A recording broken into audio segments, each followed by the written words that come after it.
افغان حکومت T T P کے خلاف مؤثر کارروائی کرے تو پاکستان تعاون کے لیے تیار ہے۔ وزیر اعظم بین الپارلیمانی اسپیکرز کانفرنس کی افتتاحی تقریب سے خطاب کرتے ہوئے وزیر اعظم شہباز شریف کا کہنا تھا کہ امن و استحکام ہی پائیدار ترقی کی بنیاد ہے۔ ہم سمجھتے ہیں کہ ترقی اسی معاشرے میں ممکن ہے جہاں امن اور سلامتی ہو۔ ان کا کہنا تھا کہ پاکستان نے بھی کئی بار امن دشمن کارروائیوں کا سامنا کیا۔ ہم نے ہمیشہ استحکام اور دفاع وطن میں عزم کا مظاہرہ کیا۔ ہماری مسلح افواج نے بہترین پیشہ ورانہ کارکردگی سے دشمن کے عزائم ناکام بنائے۔ وزیر اعظم شہباز شریف نے کہا کہ اس سال مئی میں مشرقی سرحد پر بلا اشتعال جارحیت کی گئی، جبکہ گزشتہ ماہ افغان سرزمین سے پاکستانی چوکیوں پر حملے ہوئے، جن کا پاکستان نے ٹھوس اور فیصلہ کن جواب دیا۔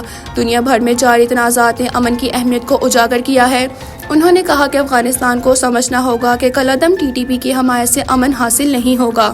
افغان حکومت ٹی ٹی پی اور دیگر گروہوں کے خلاف مؤثر کارروائی کرے تو پاکستان تعاون کے لیے تیار ہے۔ خیال رہے کہ اسلام آباد میں جاری 2 روزہ بین الپارلیمانی کانفرنس میں آذربائیجان، ازبکستان، کینیا، فلسطین، مراکش، روانڈا، لائبیریا، بارباڈوس اور نیپال کے وفود کانفرنس میں شریک ہیں۔ کانفرنس کا مقصد عالمی امن، ترقی اور بین الاقوامی پارلیمانی روابط کے فروغ کو مضبوط بنانا ہے۔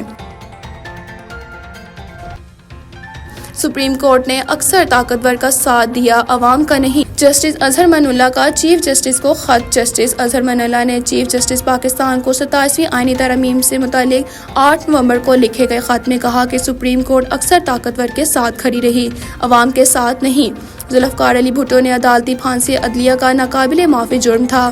بے نظیر بھٹو، نواز شریف، مریم نواز کے خلاف کارروائیاں بھی ایک ہی سلسلے کی کڑیاں ہیں، جبکہ بانی پی ٹی آئی کے ساتھ ہونے والا سلوک اسی جبر کی تسلسل کا حصہ ہے۔ انہوں نے لکھا کہ اسلام آباد ہائی کورٹ کو عوامی اعتماد حاصل کرنے پر نشانہ بنایا گیا۔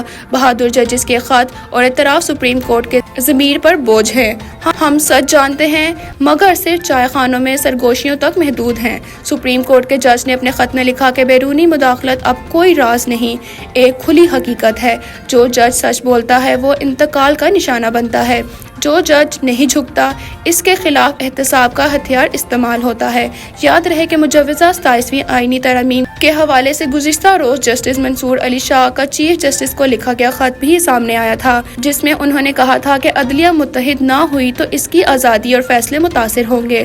مجوزہ آئینی ترمیم پر عدلیہ سے باضابطہ مشاورت کی جائے۔ شیخ وقاص اکرم کے وارنٹ گرفتاری۔ عمر ایوب اور زرتاج گل کا پاسپورٹ بلاک کرنے کا حکم اسناد دہشت گردی۔ عدالت نے شیخ وقاص اکرم کے وارنٹ گرفتار جاری اور عمر ایوب، زرتاج گل کا پاسپورٹ بلاک کرنے کا حکم دے دیا۔ اسلام آباد کی اسناد دہشت گردی عدالت میں پی ٹی آئی رہنماؤں کے خلاف 26 نومبر کے احتجاج سے متعلق مقدمات کی سماعت ہوئی، جس میں عدالت نے شیخ وقاص اکرم کے وارنٹ گرفتاری جاری کر دیے۔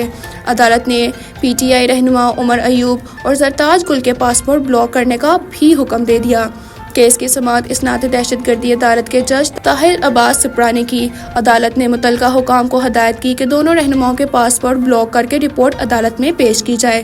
عدالت نے تمام فریقین کو آئندہ سماعت کے لیے طلب کرتے ہوئے کیس کی مزید کارروائی 3 دسمبر تک ملتوی کر دی۔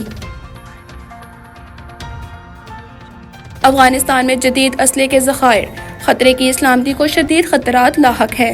پاکستان اقوام متحدہ میں پاکستان کے مستقل مندوب عاصم افتخار احمد نے افغانستان میں دہشت گرد گروپوں کو غیر قانونی اسلحے تک رسائی کو علاقائی امن کے لیے ایک سنگین خطرہ قرار دیتے ہوئے عالمی برادری سے فوری اقدامات کی اپیل کی ہے۔ عاصم افتخار احمد نے اپنے خطاب میں کہا کہ افغانستان میں دہشت گرد تنظیم کھلے عام کارروائیاں کر رہی ہے، جو نہ صرف افغانستان کے سلامتی بلکہ پورے خطے کے لیے ایک سنگین مسئلہ بن گیا ہے۔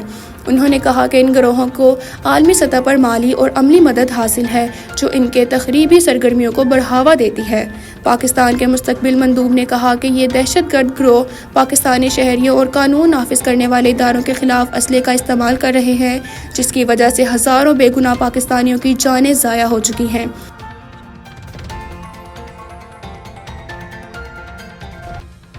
موسمیاتی تبدیلی کا سنگین خطرہ درپیش، نمٹنے کے لیے عالمی تعاون ناگزیر ہے۔ اسحاق ڈار۔ مارگیلا ڈائیلاگ 2025 سے خطاب کرنا میرے لیے باعث اعزاز ہے۔ انسانیت کو آج کئی طرح کے چیلنجز درپیش ہیں۔ نائب وزیر اعظم نے کہا کہ سلامتی کونسل عالمی امن و استحکام کی بنیادی ذمہ داری پوری کرنے میں ناکام ہے۔ عالمی ادارے کمزور ہوتے جا رہے ہیں۔ پاکستان کو موسمیاتی تبدیلی کا سنگین خطرہ درپیش ہے۔ اسحاق ڈار نے کہا کہ پاکستان کا کاربن اخراج میں حصہ نہ ہونے کے برابر ہے، لیکن پاکستان موسمیاتی تبدیلی سے سب سے زیادہ متاثر ہو رہا ہے۔ چیلنجز سے عہدہ بڑھانے کے لیے کثیر الجہتی اداروں کو مضبوط کرنا ضروری ہے۔ انہوں نے کہا کہ عالمی تعاون اور نفاذ کے مؤثر نظام کے بغیر چیلنجز سے نمٹنا ممکن نہیں۔ عالمی معاشی مساوات کو فروغ دینا ضروری ہے۔ اس مکالمے کا موضوع عصر حاضر کے تقاضوں سے انتہائی مطابقت رکھتا ہے۔ انہوں نے یہ بھی کہا کہ قرضوں کے بحران نے دنیا کے 100 سے زائد ممالک کو منفی طور پر متاثر کیا ہے۔ ڈیجیٹل ٹیکنالوجی تک سب کے لیے۔